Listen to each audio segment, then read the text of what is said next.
environment, and we'll talk about the next steps for climate champions after this COP, and we will have there First Minister Nicola Sturgeon in the plenary sharing her thoughts in representation of many other, let's say, regions of the world, because this is your time. The momentum is growing. Regions 4 is championing the cause of adaptation and resilience. It's the sign of the effort that is required and that the effort is working. And mostly our message of as champions to the region is investing in adaptation and resilience is not just the right thing to do, it's the smart thing to do. So join Regions 4 and collaborate with the regions already leading.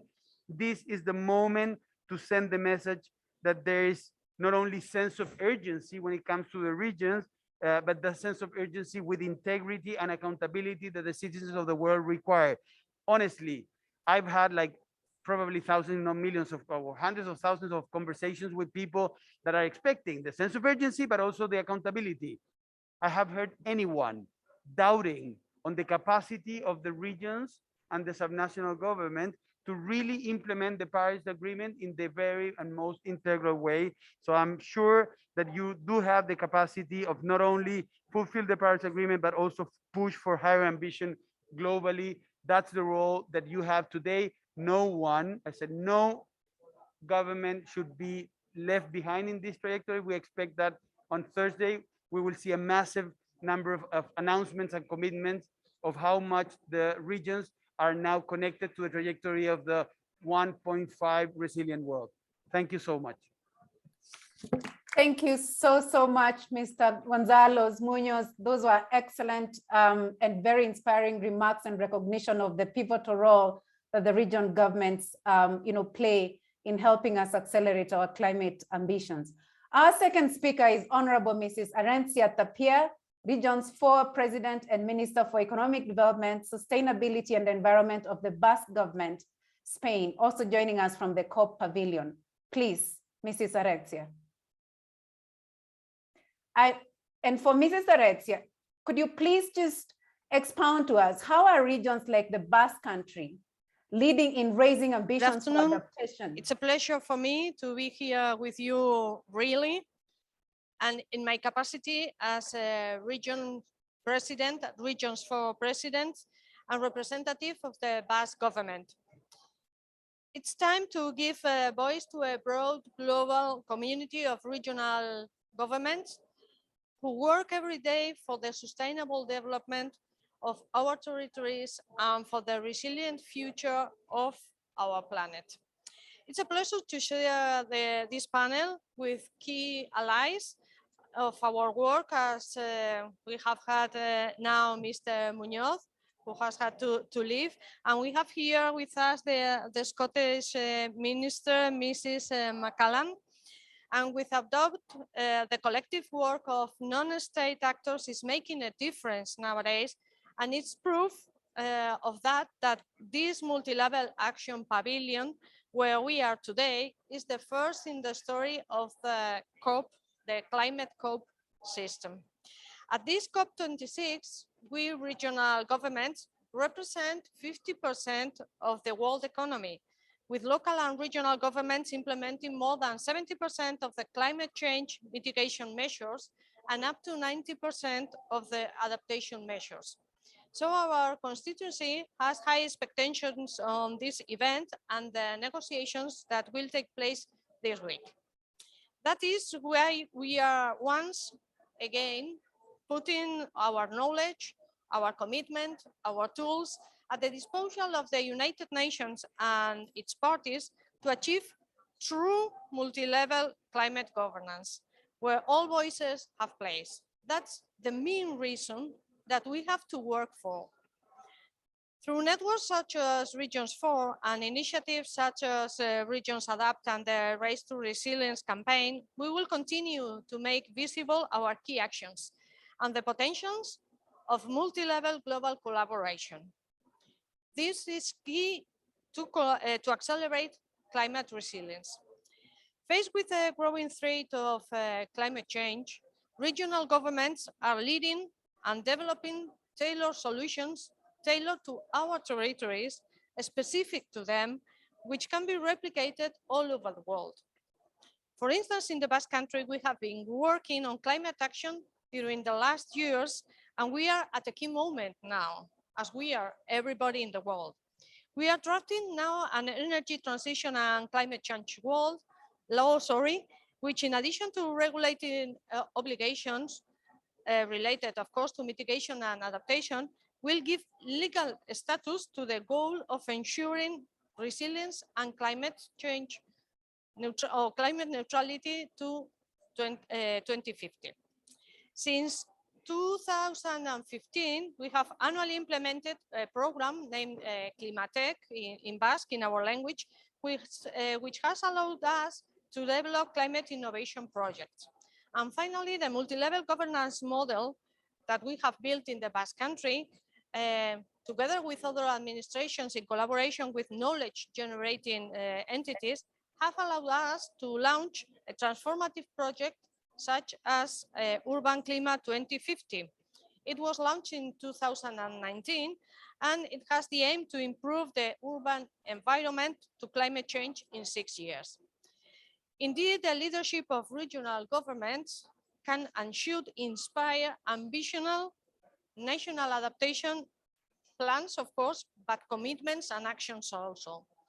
By increasing solution-oriented collaboration between national and regional governments and localizing financial mechanisms for climate action, we will be able to plan more and better and improve the measurements of our effectiveness in reducing vulnerability in our territories in case of climate risks.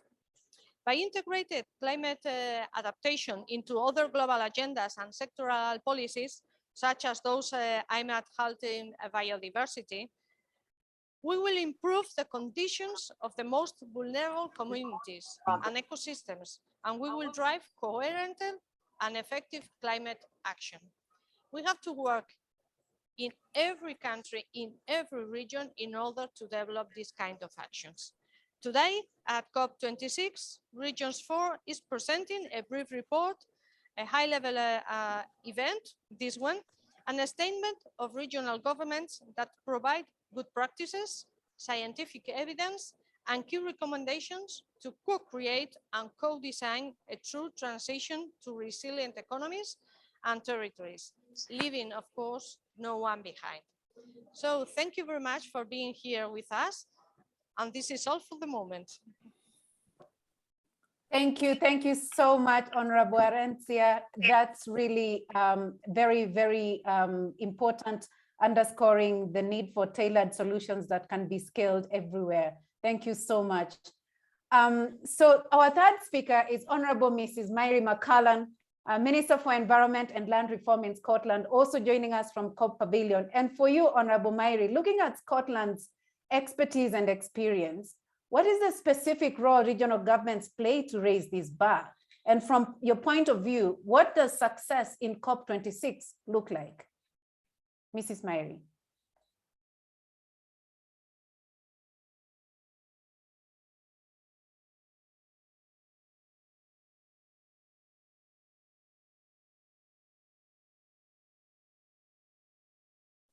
No, you can now. Thank you. Good afternoon, everyone. Thank you very much to our chair. I'm very pleased to join this panel today with our distinguished guests and to welcome you to this event celebrating the leading role of states, regions and devolved governments like Scotland and our ambitions for driving climate resilience and adaptation. All of us who are gathered here are aware of the importance of this year's COP and the need, the very real need, to keep the Paris Agreement goal of limiting temperature rises to 1.5 degrees alive. And all of us are acutely aware of the impact that climate change is having right now. Of course, recent scientific reports have equally spoken to this, and those from UN bodies have confirmed that we will continue to see the impacts of climate change taking place and indeed accelerating. So all of this exemplifies why action on adaptation and resilience, it simply cannot wait. and why this COP must see governments not only commit to greater actions at home, but must also mobilise climate finance and recognise the need for joint working across nations, cities, businesses, all to deliver the transformative action that we know is required. Here in Scotland, we already know that, and we need to build resilience to the impacts of climate change that are already locked in here. In our 2019 adaptation programme, we set out over 170 policies and proposals to build that much needed resilience at home and to progress it in a way that is fair, which takes communities with us and which leaves no one behind. For example, we are investing substantial additional funds into flood risk management and coastal change adaptation over the next 5 years as part of our green recovery from the COVID-19 pandemic. And in July this year, we published a summary of our approach to adaptation in Scotland's indicative nationally determined contribution, the first time that we've done that. Crucially, we also recognise that our responsibility extends far beyond our own national borders, and a successful COP26, as I was asked to reflect upon, must look at ways in which we provide funds to address the damage caused by climate change, damage which in many instances cannot be adapted to, and which often cannot be calculated economically, including up to and tragically loss of life. This must sit separate from and in addition to existing climate finance. That's why I'm really pleased that our First Minister last week announced that the Scottish Government's Climate Justice Fund will grant £1 million to the Climate Justice Resilience Fund. And this will help support the world's most vulnerable communities to deal with the loss and damage that they are already experiencing. £1 million is not a lot of money compared with what we will need, but we hope, being the first Western nation to commit this money, that others will soon follow suit. But still, more can and must be done, and COP26 must result in a global deal that raises ambition on adaptation alongside drastic action on mitigation. And central to this will be acknowledging what we're here to discuss today, that the multi-level action will be absolutely crucial. Not only will over 50% of the adaptation and mitigation measures needed to tackle climate change be implemented at subnational and local levels, but states, regions, and devolved governments are often closer to our communities, as has been reflected on. And the pace of change that we now need to move with means that we will have to engage very deeply with our communities to take them with us in this progress. COP26 must recognise that contribution, both in relation to mitigation and adaptation, and act as a catalyst that enables governments of all levels to maximise their potential in response to the urgent need for action. And the importance of multi-level action formed a central part of the discussion at a recent pre-COP event hosted by Lombardy in Scotland, where fellow states, regions, and devolved governments shared the actions that they are already taking and called for even greater ambition at COP26. These calls to action have, as my panelists have mentioned, now been compiled into a statement that we are launching this afternoon. It outlines some of the key outcomes subnational governments would like to see at COP26. And as we call for greater ambition and action from national governments, local governments must lead from the front. I'm very proud that Scotland is a member of the Race to Zero campaign, having set a target to achieve net zero emissions by 2045 and to have reduced our emissions by 75% by 2030, with annual targets in between and a catch-up requirement where those targets are missed. Campaigns such as the Race to Zero campaign and the RegionsAdapt initiative provide that important platform to demonstrate the leading actions that we're taking in mobilising all actors, including national governments, to increase their ambitions. So I call on states, regions, and devolved governments to demonstrate their commitment to decisive climate action by joining us in these campaigns. I just want to thank Regions 4 for bringing us all together today. I really hope that you enjoy the rest of the afternoon's discussions, and I would just conclude by reflecting on the fact that the scale of the challenge that we know that we all face means that we cannot work alone. We have to work across borders, we have to work across organizations, and the pace of change that we require means that it will be very important to work with our communities in the next 10 to 15 years. And I think that as regional and devolved governments, we are very well placed to do that. So thank you very much for your attention. Thank you so much, Honorable Mairi McCallan. That was a very, very strong call to action and to collaboration, and highlighting as well Scotland's leadership in terms of providing funds for justice, for climate justice. Totally appreciated. So I'd like to thank our high-level speakers. And from now, we are going to look at specific regional governments' perspectives, experiences, and recommendations to accelerate adaptation and build resilience. So first, we will hear the main recommendations and lessons that have been captured in Regions 4 report for COP26 from Mrs. Natalia Uribe, Regions 4 Secretary General. So Natalia, please, I'll ask you a question. So for the next speakers, kindly just give me a few seconds after I mention your name to pose the question. So for Mrs. Natalia, how has Regions 4, through its flagship program, RegionsAdapt, been able to increase ambitions from regional governments on adaptation and resilience? Mrs. Natalia, please. Thank you so much. Can you hear me? Yes. So good afternoon, everybody. And thank you so much for joining us today at this high-level event that Regions 4 has organized with a number of regions and partners to show how regions are leading the change we want to see here at COP26. So regions are indeed taking leadership at the global stage through their capacity to influence, through their capacity to set example, to push for increased ambition, to inspire change at local, regional, and international levels. Regions are not only key non-state actors, but very importantly, non-state governments, and they are representing millions of citizens around the world. They are demonstrating bold leadership for the necessary transformations and developing strategic, innovative, collaborative, and scalable solutions to transition towards more resilient territories and economies.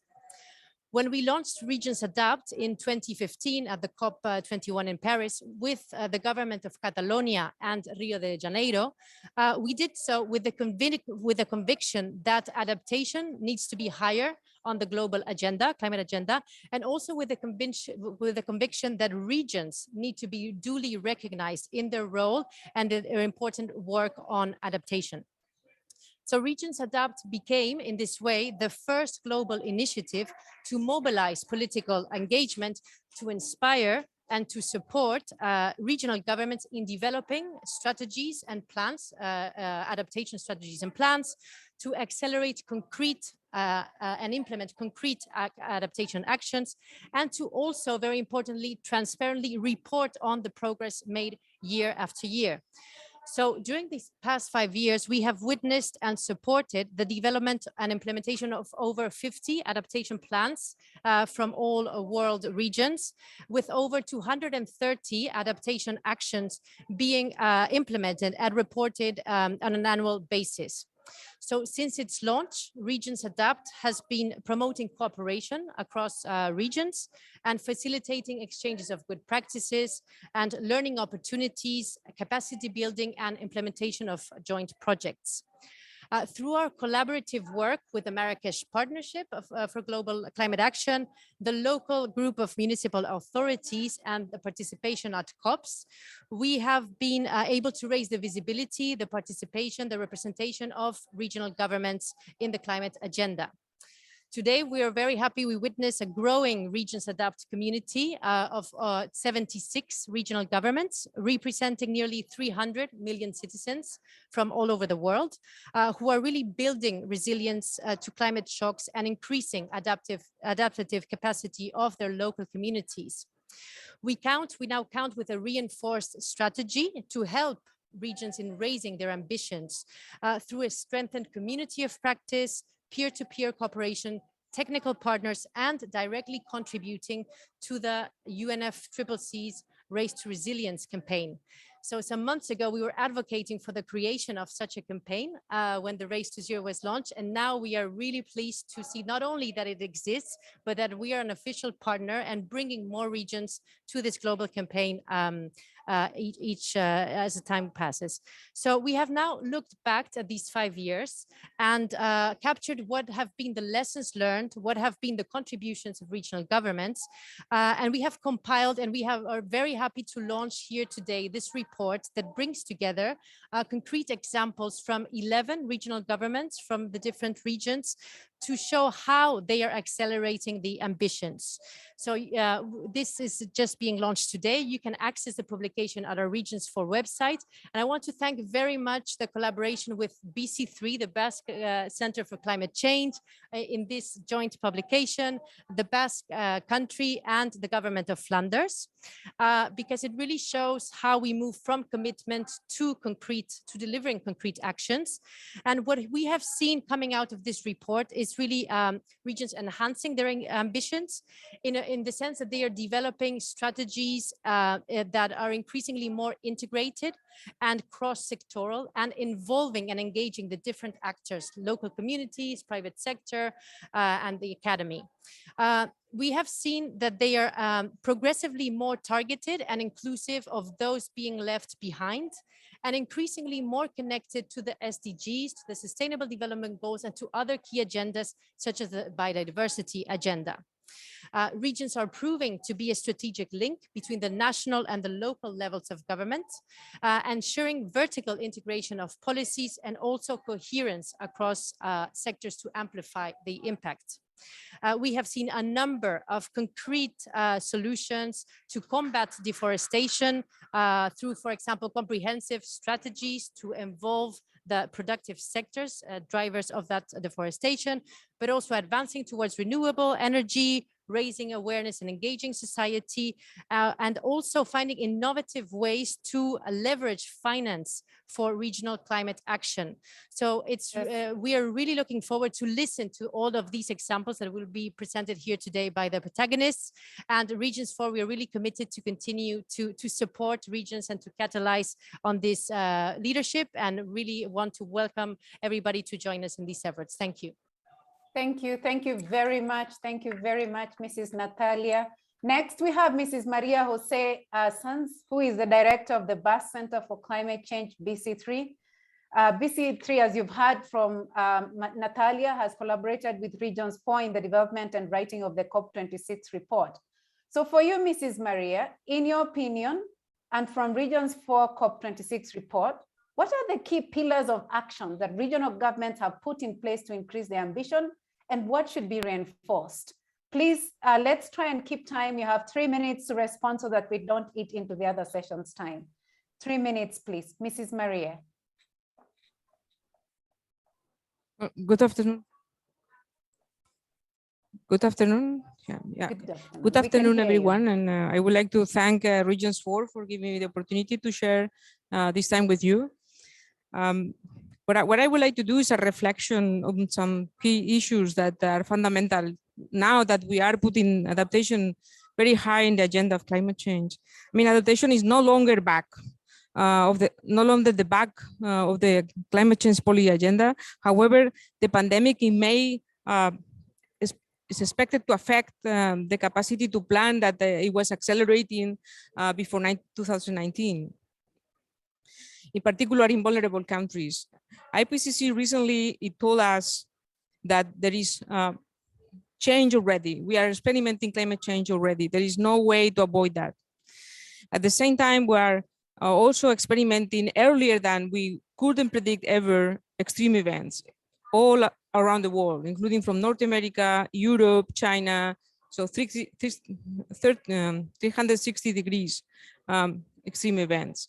Impact has been felt around the globe, showing more than ever before the need, more than even that before, the need to adapt to make societies more resilient. So this is a must. Adaptation is a must. Is the other side of the coin of mitigation. We cannot deal with mitigation without taking into account that we will be vulnerable to climate change. We can fail in mitigation de facto if we don't take into account adaptation. The Paris Agreement stated that we have to establish a global goal of adaptation. And now we are struggling to see what is the global goal of adaptation, because adaptation is something that happens locally, it's something that is very granular. So aggregated this up to the global goal is not something very simple to do. And it's very dangerous if we start thinking in terms of top-down adaptation global goal. We need to really make sure that this emanates from the bottom up, from the regions, from the local communities. The first step to set an ambition in the global goal on adaptation is to understand what increasing ambition of adaptation means. We don't know yet what that means. But bottom up, as I said, is fundamental. Well, there may be not single answer to this. Science is providing us with some key issues that I want to reflect upon. So what we can do if we want to increase the ambition on adaptation? Well, first, we need to enhance the multi-level governance to drive coherent and effective climate action. Adaptation is undertaken by multiple actors across the horizontal and the vertical coordinates. And there are mechanisms that need to be seen at local, regional, national, and continental, and even global. Strengthening planning, implementing, and monitoring to increase the ambition is fundamental. Almost 80% of the countries have at least one national level adaptation planning instrument. So there's not only about national adaptation plans anymore. It's about local adaptation plans, it's about regional adaptation plans, it's about communities talking on adaptation and every single thing they do. The other challenge we have is how are we going to monitor this global adaptation goal? How are we going to monitor local adaptation, national adaptation, regional adaptation in a way that is coherent? We still have a long way to explore on that. Another key issue is mobilizing and localizing adaptation finance. We know very well about finance for mitigation. We've been talking about that for ages, but now we have to be very creative about how and which instruments we can mobilize for adaptation. It's not so easy to foresee how we are going to finance adaptation. The only thing we know is that the public finance is not going to be enough. We don't have enough. Governments do not have enough in their budgets to really confront adaptation. So we have to mobilize creative instruments from the private sector, from the communities themselves, and so on. Excellent. And finally, excellent. it is Yes. extremely important that we don't make mistakes that, for example, we made in the past on mitigation. We need to mainstream adaptation into the other global agendas and also in the sectoral policies. It has to be cross-sectoral. In that regard, I think it's very important to remind that in the national agenda, we have the Paris Agreement, but we also have the Agenda for 2030 Sustainable Development Goals that we are all talking about. And we also have, for example, which is fundamental to adaptation, the Sendai Framework for Disaster Risk Reduction. And all these Thank you instruments so need to much. be Thank you planned so in a much, very Mrs. coherent, Maria. harmonized, and synergistic Let's- manner. Yes, thank you so much. Thank you And so in much. doing so, I think the evidence suggests that it's fundamental that we will have a robust policy integration, which means enhanced coherence.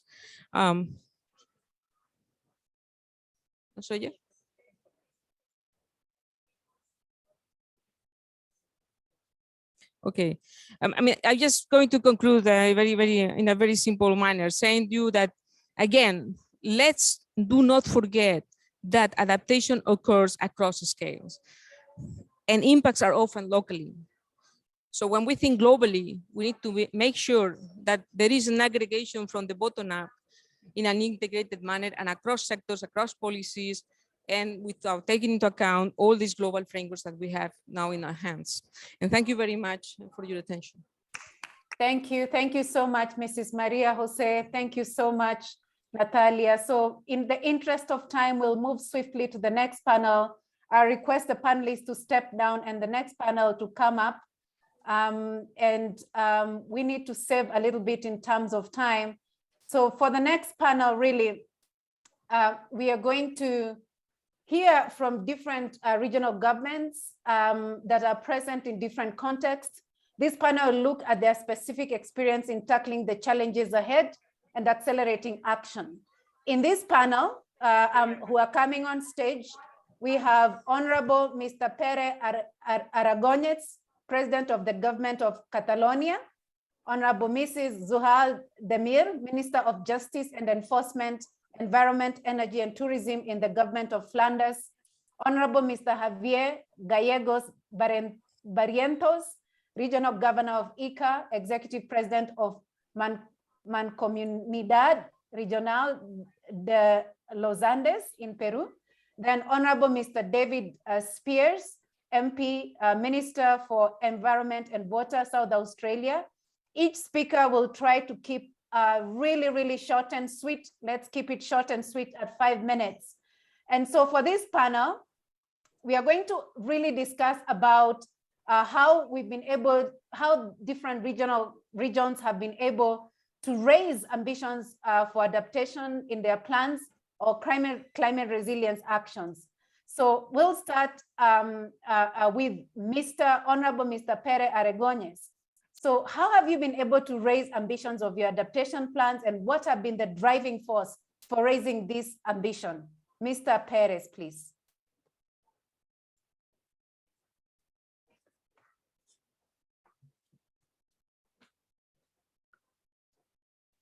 So thank you. Good afternoon to everyone. Are you listening to me? Okay, thank you. So first of all, I want to thank Regions 4 for the opportunity and for inviting me to be part of this panel. Let me introduce some figures about Catalonia. Catalonia, it's a nation with 7.5 million people. Our GDP is about 241 billion euros. Our capital, Barcelona, is now everywhere. So I want, doing this, having explained these figures, I want to be brief in order to fit the main issues. I want to highlight into the time slot assigned and to avoid repeating points mentioned previously by my colleagues.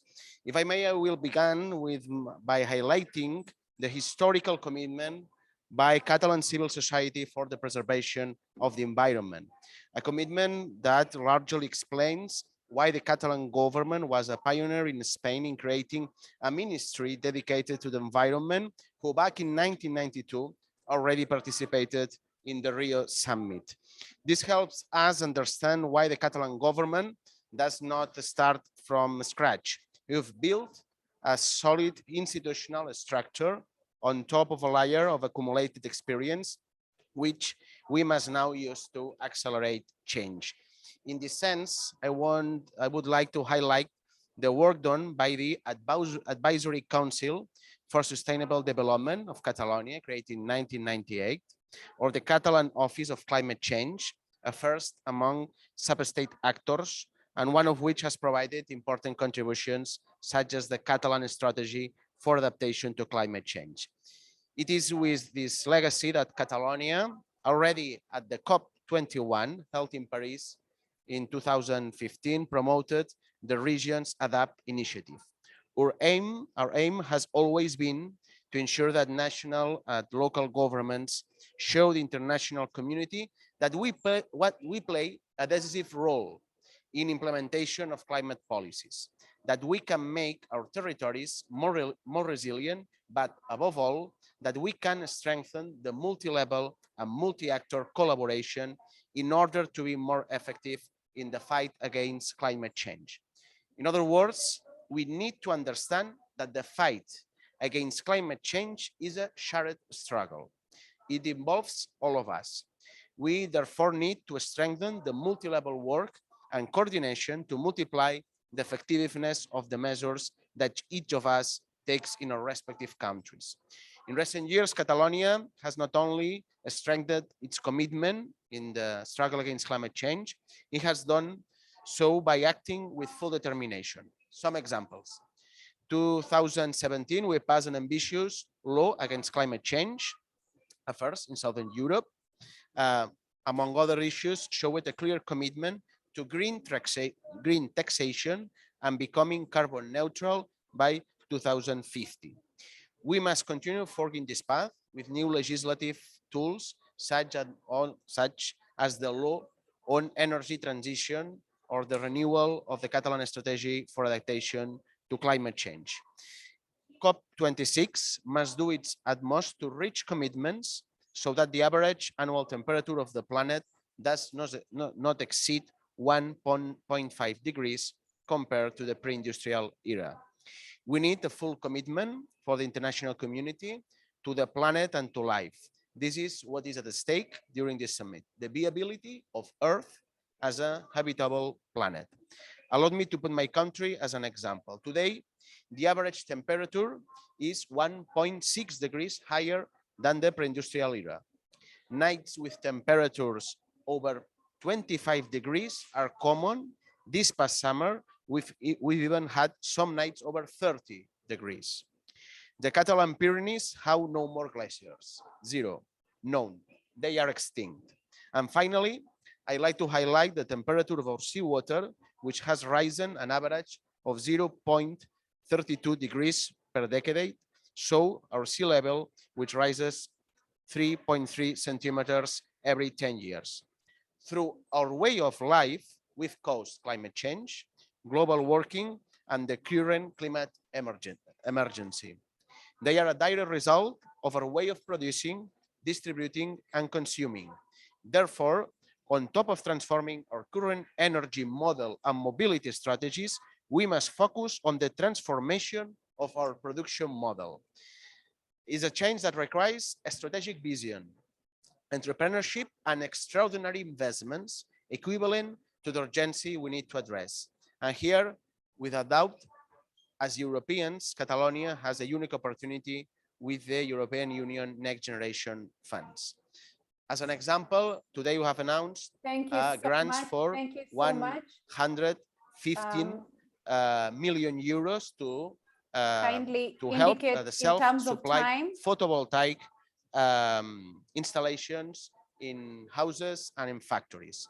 The transformation of the productive model must be designed by taking into account the diversity of existing territorial needs in our countries.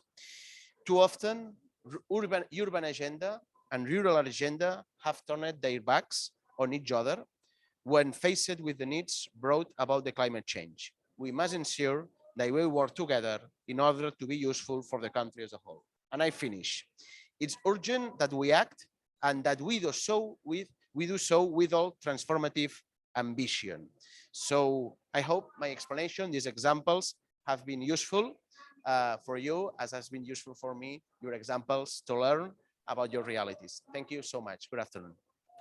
Thank you so much, Honorable Pere Aragonés. Next, we have Mrs. Zuhar, Honorable Mrs. Zuhal Demir, please. Thank you very much. Good afternoon, Mrs. President. Also, because of COVID within my cabinet, I cannot be in Glasgow. So many greetings from Flanders. Good afternoon, dear guests. Also, just like other places in the world, in Flanders, we already seeing the effects of climate change. One of the main problems in Flanders is the general focus on draining water away as quickly as possible to our rivers. But once there, it is lost to the sea. And as a result, Flanders is draining rainwater away in winter and pumping up groundwater in the summer. And on top of that, because of a combination of high population density, a lack of large rivers and high degree of pavement, our region is very vulnerable for droughts and water scarcity. And that's the reason why we made a plan, the Blue Deal, in July 2020 in our government, an ambitious plan to tackle these challenges. So what are we doing? First, we will stimulate infiltration by restoring wetlands to secure our water supplies. A lot of actions and infrastructure works are preparing Flanders for the future.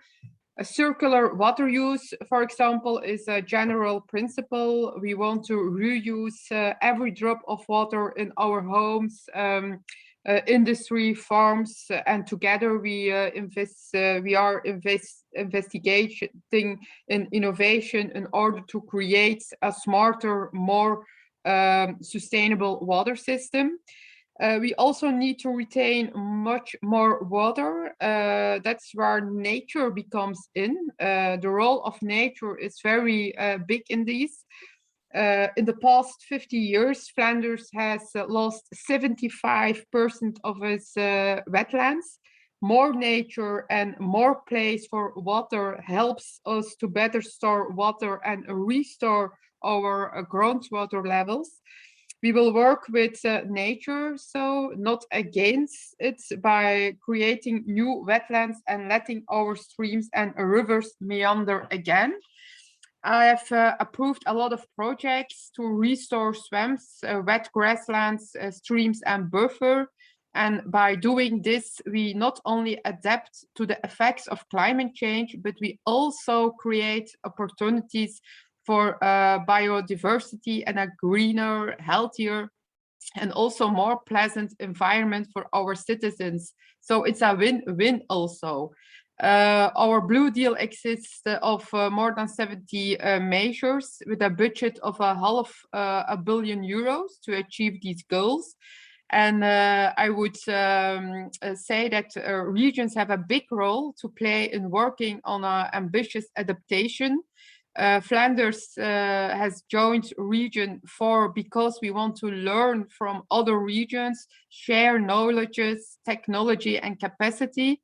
I would like to announce here that Flanders will also join RegionsAdapt to future stress in the importance of this issue and to continue also our collaboration. I hope our story of the Blue Deal, our big plan to tackle this big problem, can inspire some of you. So thank you very much.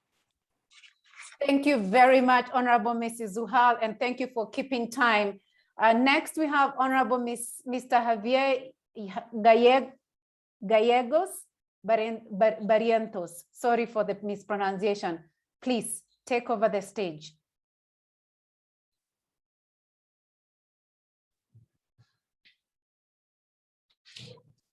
Muy buenos días desde Perú.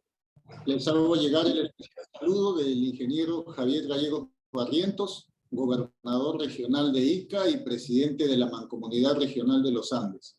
Quien les habla, el biólogo Julio Aurelio Rojas Ñáñez, gerente regional de Recursos Naturales y Gestión del Medio Ambiente. Es un honor para mí participar en esta exposición sobre los problemas climatológicos dentro del ámbito territorial de la Mancomunidad Regional de los Andes en esta Convención sobre el Clima del 2021.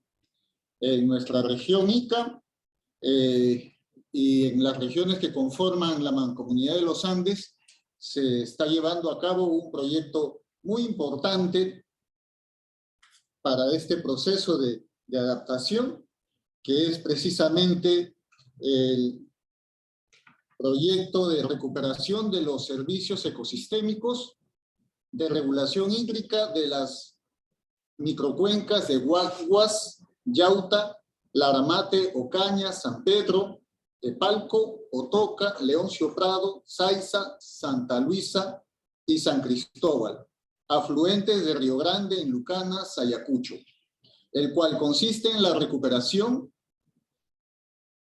de la capacidad de regulación hídrica en las microcuencas mencionadas. El gran problema que tenemos aquí es precisamente el problema de la falta de recursos hídricos. Se ha declarado en estado de emergencia en el 2018 en 4 regiones que conforman esta macrorregión, y también en el 2019 se ha declarado en emergencia hídrica la provincia de Pisco, de aquí de la región Ica, donde se ha afectado no solamente los cultivos agrícolas, sino también el agua para consumo humano. Nos ha faltado agua para consumo humano. En ese sentido se ha planteado dentro de este proyecto la construcción de reservorios de almacenamiento de recursos hídricos. Son reservorios de tierra compactada e impermeabilizada con geomembranas, ¿no?, de un material sintético, donde almacenamos agua para llevar adelante la instalación de plantones de vegetación dentro de un programa de forestación y reforestación, a fin de realizar regulación hídrica, almacenar también el recurso hídrico.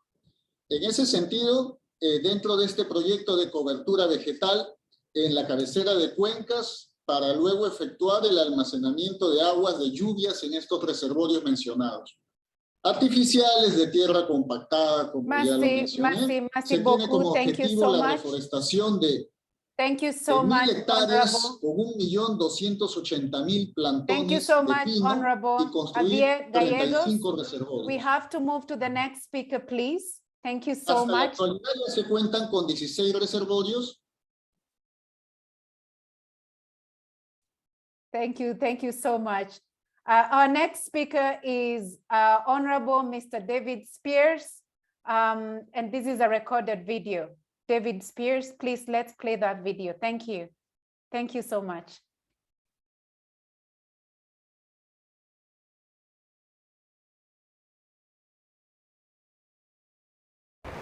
Hello, my name is David Spears and I have the great privilege of being South Australia's Minister for Environment and Water, the minister in our state who is responsible for climate change policy and climate change action.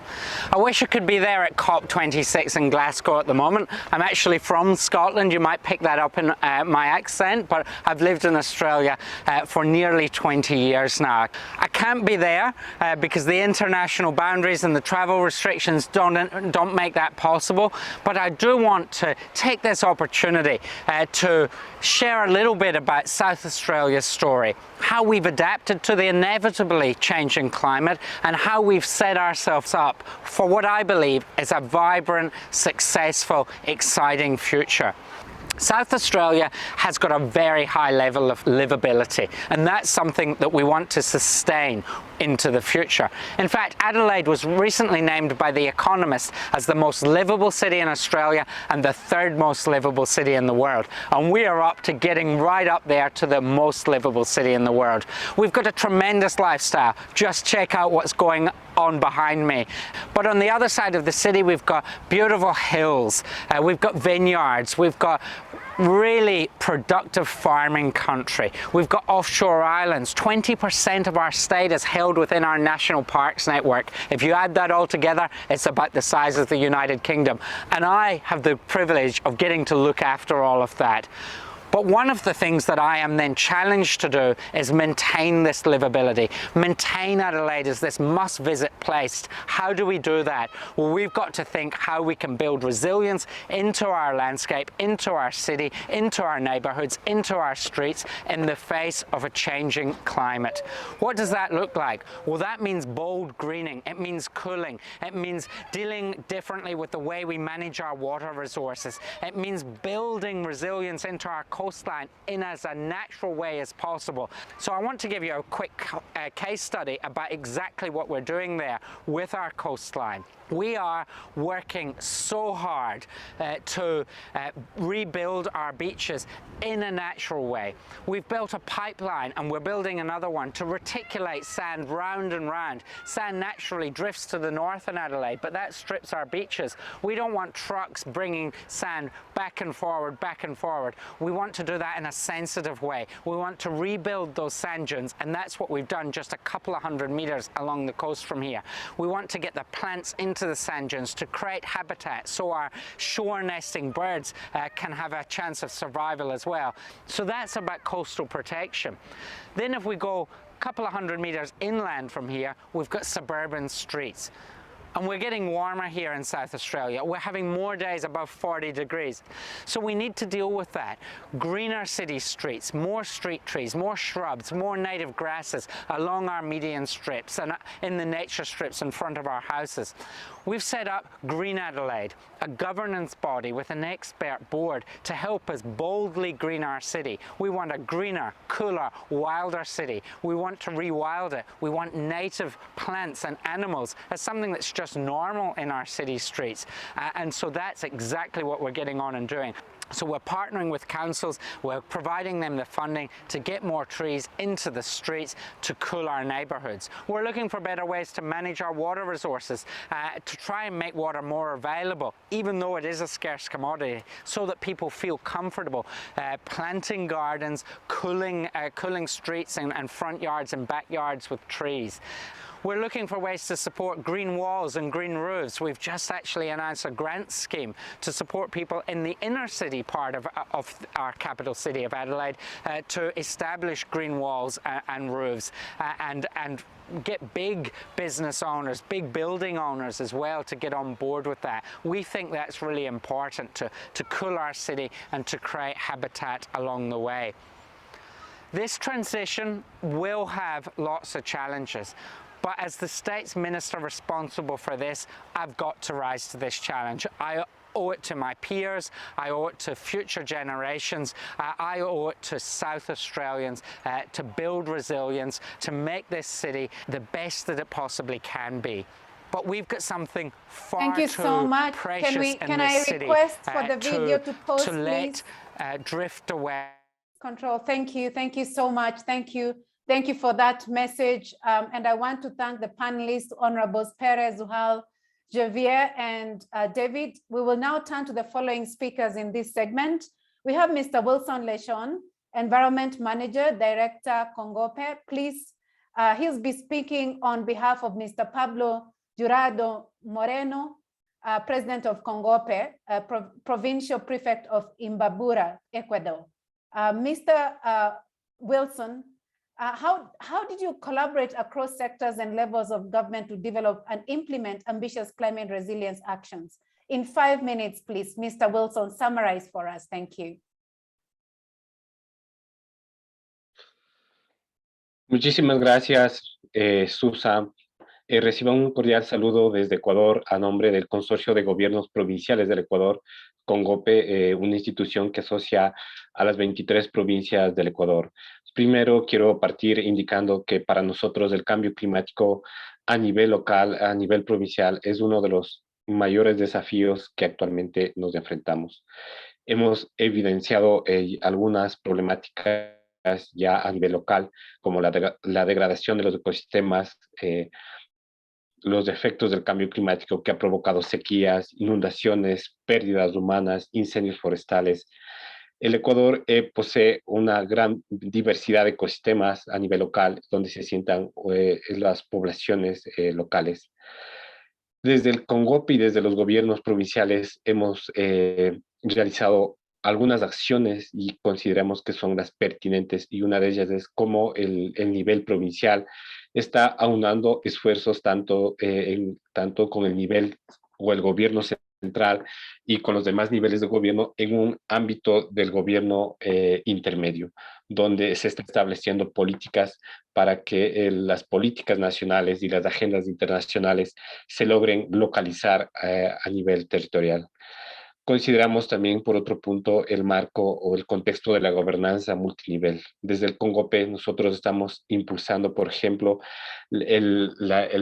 procesos de mancomunamiento entre los mismos niveles de gobierno o entre diferentes niveles de gobierno.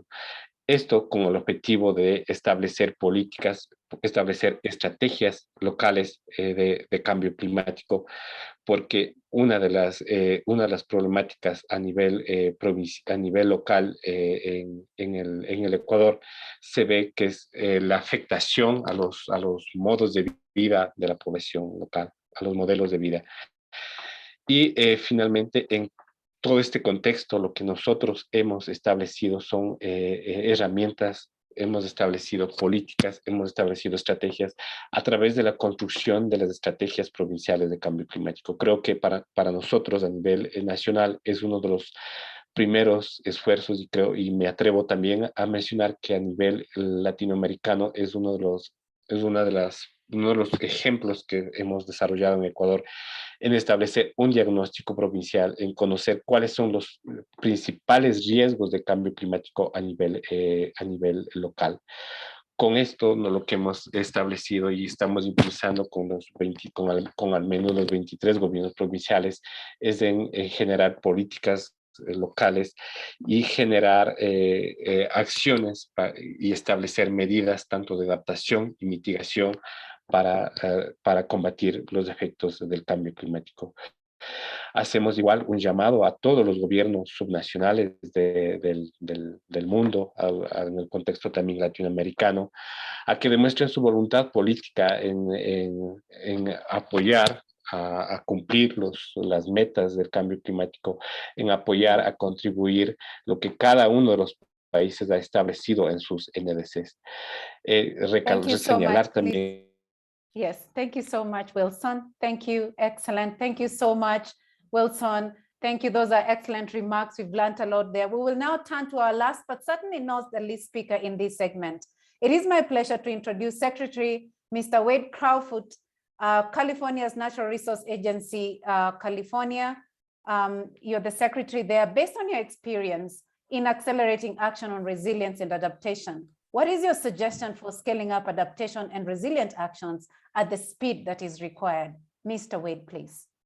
Well, thanks so much for the opportunity to talk. Some of us have been here for several days and we've heard so much information that I'll keep it really simple. We've run out of time to do anything but take urgent action to protect our people and nature from climate change. We know that as regional governments, I would argue even more so than our national governments. Why? Because our mayors, our governors, our ministers have to answer to the people whose lives and livelihoods are threatened by climate change. In California, we are proud of our climate action over the last 20 years. On the mitigation side, we're the 5th largest economy in the world, and we've actually managed to reduce our greenhouse gas emissions while greatly expanding our economy. But we didn't move quickly enough to advance climate adaptation, because we thought climate adaptation was almost like a future planning exercise, something that we would have to slowly but surely address for impacts that would come by the end of the century. Climate change has accelerated and those impacts are here now. Consider these facts. In California, 1 out of every 15 acres has burned in catastrophic wildfire in the last 2 years. Towns have been wiped off the map from these wildfires. And my 7-year-old daughter and millions of kids in California can't play outside for long periods of our wildfire season because of toxic smoke. This week, my agency in California will provide emergency water supplies to poor, isolated communities that have literally run out of water because of intensified groundwater pumping amidst the drought. And communities in California, like so many other places, suffer from extreme heat. We reached possibly a world record of heat in California, 130 degrees Fahrenheit or 54 centigrade, 54 centigrade. So many people in my position across the world could be sitting up here and talking about these impacts. Leaders from Andalusia, the autonomous region in Spain, or Jalisco, Mexico, talking about wildfire. States and provinces from South Africa and Australia talking about drought. Cities from Germany to Bangladesh talking about flooding. We understand these are urgent, urgent problems. So my suggestions, respectfully, to the regional effort within the UN is twofold. First is to make sure that we can share information at the right level, making sure that actually the information that's being provided is provided by the right people to the right people. The trick with resilience in my mind is it's so different. It's so localized. It is not a one size fits all, and strategies that work in one place might not work in the other place. So while it's important to have high level political leaders at an event like this, the more important piece is for us to strategize and to learn from each other in across our sectors. In California, we do have these sectoral action plans, these roadmaps, not planning activities, but what are we doing right now and what are we going to do? We're also trying to join them. So flooding, wildfire, drought are not siloed, with some key goals: protect the most vulnerable communities, be driven by science, and take action now, recognizing we'll spend a lot more money in lives on the back end. So I'm appreciative of being here, and I I hope that all of us who represent regional governments can spread this message that action is needed now. And the most important thing that the United Nations can help us with is empowering each other to learn from one another around what actions we need to take. Thanks so much. Excellent. Thank you so much, Secretary Mr. Wade, for your insightful remarks and key takeaways. Now, in the interest of time, I'm going to really turn to our concluding segment, and we will hear the expectations from regional governments, what they are calling for at COP26, but also what they commit to do through the Race to Resilience campaign. I have the honor of inviting Honorable Mr. Rafael Cataneo, Regional Minister for Environment and Climate Change in the region of Lombardy. Mr. Cataneo, on 30th of September 2021, the region of Lombardy, with the government of Scotland and the support of Regions 4, organized a pre-COP event that gathered over 14 regions and defined a joint statement for the COP. Can I ask you kindly to share with us the main recommendations of this statement and what you'd like to share with national governments and the world during this COP?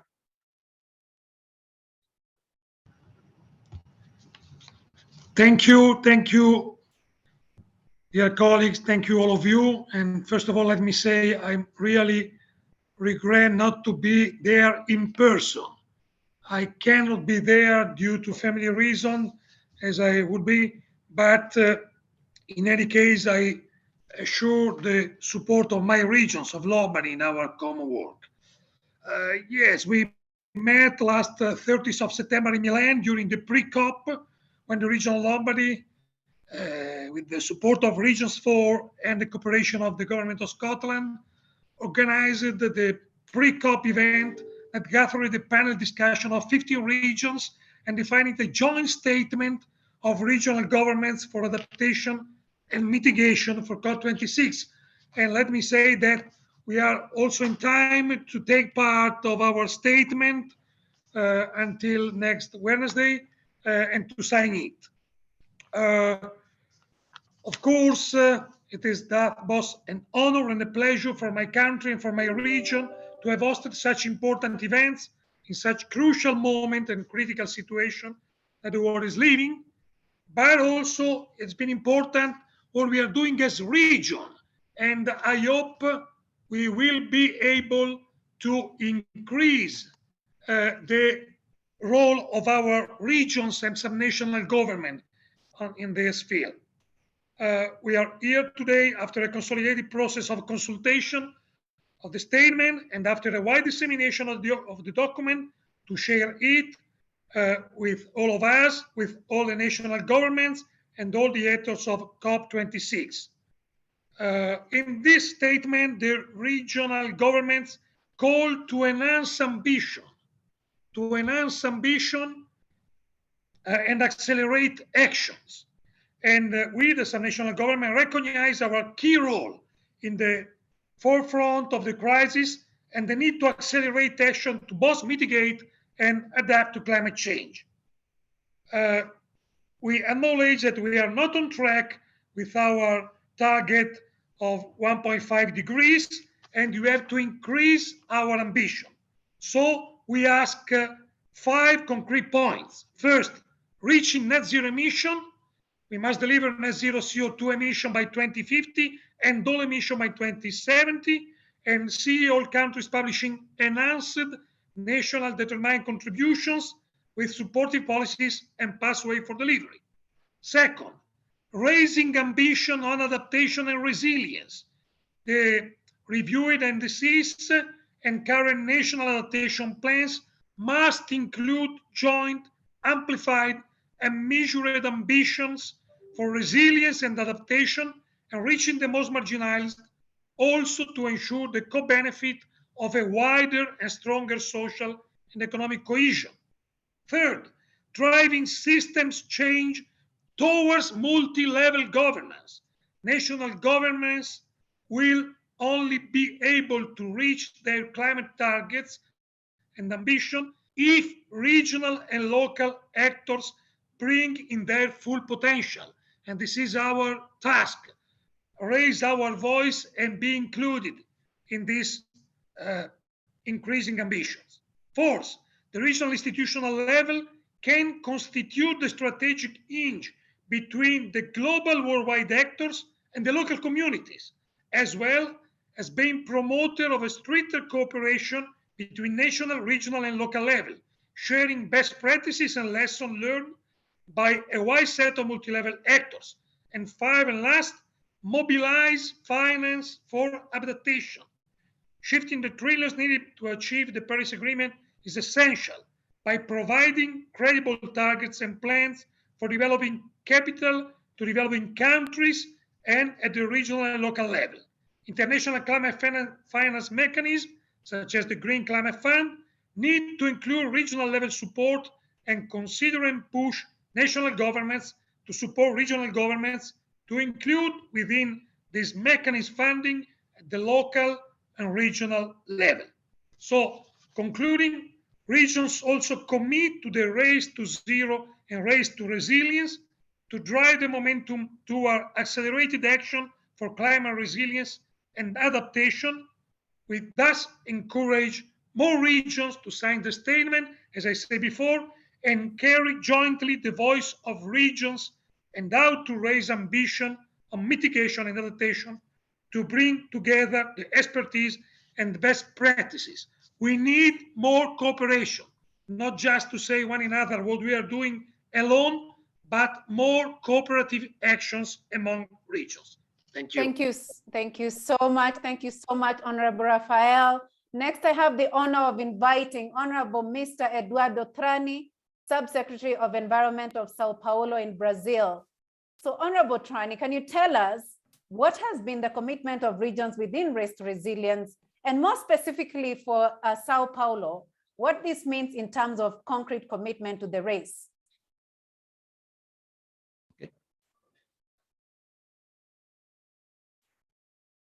First of all, I'd like to thank so much the occasion to be here, Mr. Axia. Thank you for the invitation.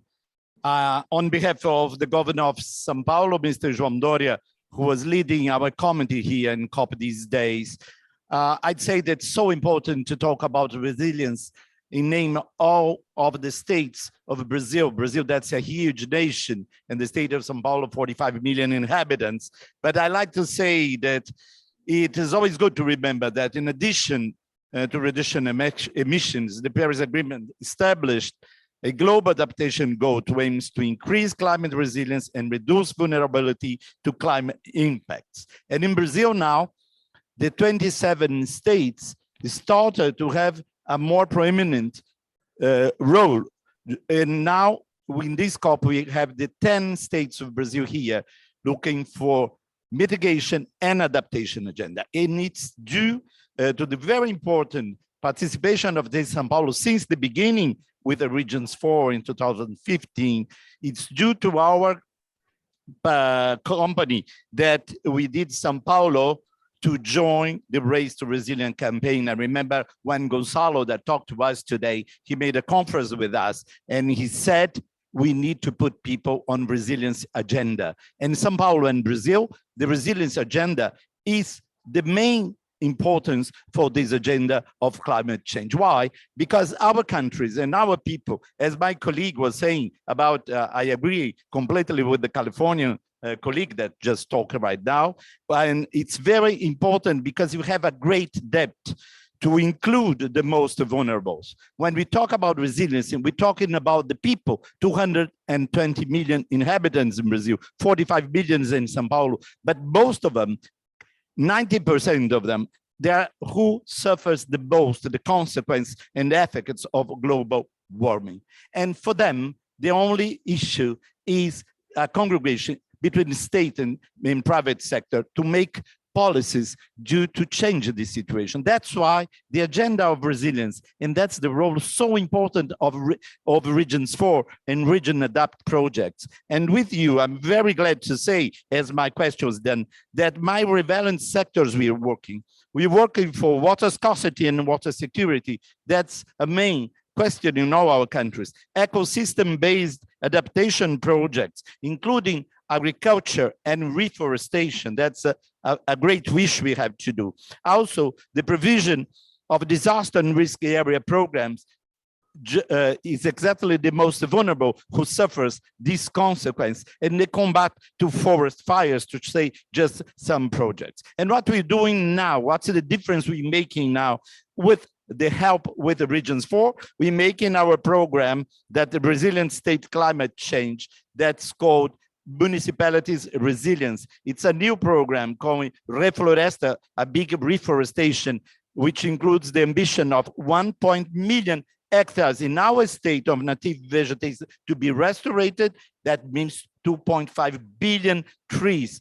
I think it's the most biggest one commitment in Brazil now for reforestation our government bring to the COP. And also good examples, multiply governance project. And I'd like to share with my friends, Jussara Carvalho, who is just the beginning, Fernanda Perizon, who succeed a program of capacity building with the municipalities. I think the role of the states is to put down to the municipalities, to call the people to join us to this great challenge that's adaptation agenda. Thank you very much. And thank you very much for. Excellent. Thank you so much, Eduardo. Thank you so much. Now I give back the floor to Honorable Mrs. Aratzia Tapia, Regions 4 President, for concluding remarks. Mrs. Aratzia.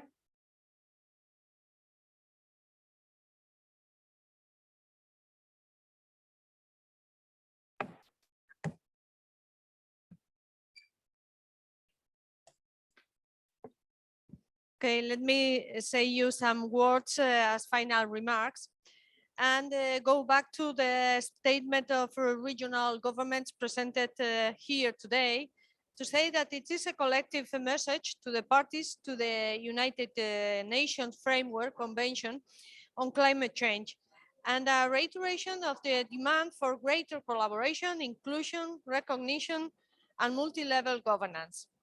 The territories we represent are those who suffer the impacts of climate change on the front line, as it was being said before. However, our communities are and will be resilient because we bring concrete proposals, innovative solutions, and coordinated work with all sectors of society and all levels of government. Our aspirations for COP26 are backed by the proposals and ambitions we have heard today, and we are trying to implement, not we have only heard, we are implementing. They are also supported by the commitments made by RegionsAdapt member governments, as well as signatories of the Race to Zero and Race to Resilient campaigns. We commit to setting ambitious emission reduction targets to 2030 and go further in 2050 to achieve climate neutrality.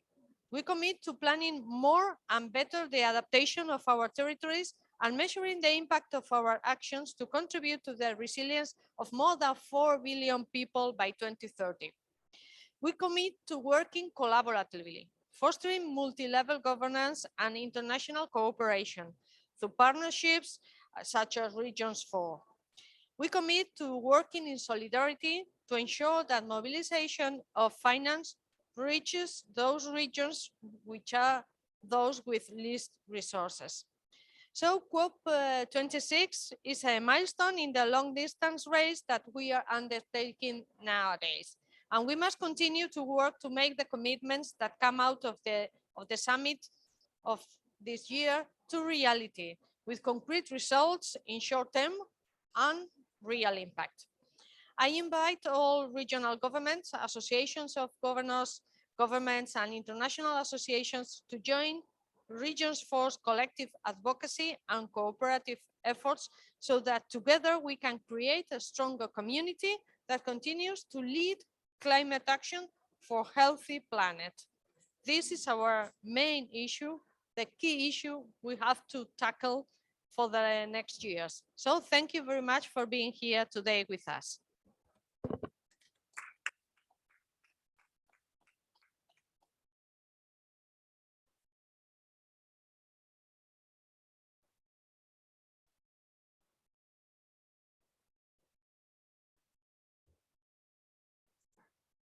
Oh, sorry. It looks like I was speaking to myself there. I was muted. So thank you so much, Honorable Mrs. Arancia Tapia, Regions 4 President, for your concluding remarks. Ladies and gentlemen, we've come to the end of a fantastic session, and I'd like to really thank the speakers for the wealth of interventions and very inspiring contributions. Today, we have seen how regional governments are drivers of the necessary transformation to reach our shared climate goals. Some regional governments are also finding tailored ways to leverage finance for regional climate action, which is key to accelerating action. Regional governments will continue to share, regions are calling for multi-level governance and radical collaboration and adhering to broader efforts such as UNFCCC, Race to Zero, and Race to Resilience. I'm reminded that at least 76 regions have already joined these races so far. Regional governments will continue to share these key messages for the rest of the COP through the Marrakesh Partnership and the LGMA constituency, and notably during the Marrakesh Partnership Action Day on the 11th of November, as you heard from Gonzalo Munoz. Please, we implore you to read and share the statement of Regions for COP26, which can be found on Regions 4 COP26 website, and add your logos and endorsements. The statement will be open for endorsements until the Wednesday of 10th of November, and you can send to the address on this slide. I think there's a slide that is being shown. Please be able to share your endorsements there. Thank you once again for distinguished panelists. We look forward to continue to engage with you all to strengthen the voice of regions through the Race to Resilience campaign and beyond, and work together for more sustainable, inclusive, and climate resilient future. I will end here by saying that this event is followed by the Adaptation Lab event on the Multi-Level Action Pavilion at 4 p.m. GMT today, which is organized by Climate KIC, Scotland, and California, with the support of Regions 4, and we invite all participants to attend this event. We ask that for you who are in the room, that you please endorse the statement for Regions for COP26, and all partners to come on stage for a last picture. I think for some of us who are online, we can only wish that we are there, but I think you'll be directed to the stage to be able to take a picture. Thank you so much again for such an exciting and inspiring event. Until soon, bye-bye.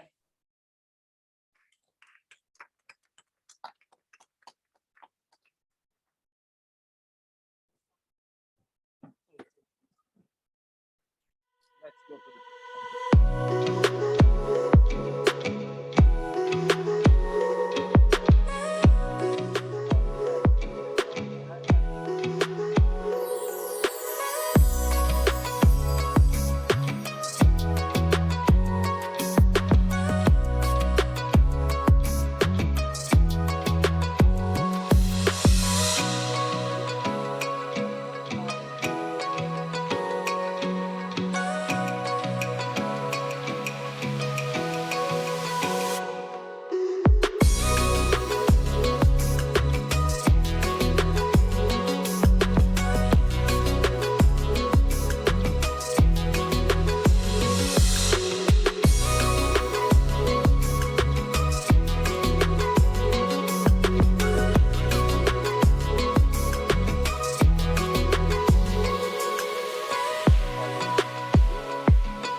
COP26 is a critical turning point if the world wants to secure a future where people and planet can thrive together. Local and regional governments are proving to be ready to meet the challenge, and Regions 4 will continue to catalyze this leadership and ambition for a sustainable, inclusive, and climate resilient future.